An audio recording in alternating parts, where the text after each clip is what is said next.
Welcome to the Startup Funding Espresso.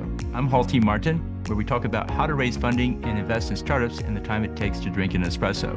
If you have a question about startup funding or investing, please go to the website, startupfundingespresso.com, and type in your question into the chat bot in the lower right corner to receive an answer. I hope you enjoy this episode. Hello, this is Hall T. Martin with the Startup Funding Espresso, your daily shot at startup funding and investing.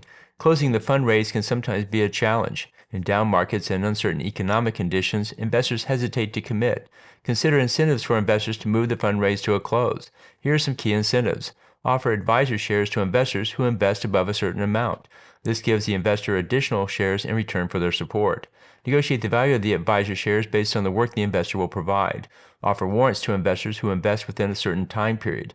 Warrants give the holder the right to buy additional shares.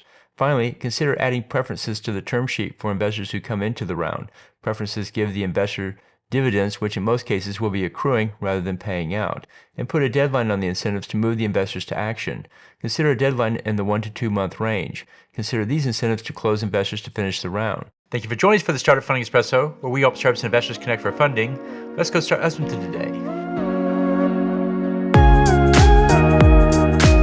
Hall T. Martin is the director of Investor Connect, which is a 501c3 nonprofit dedicated to the education of investors for early stage funding.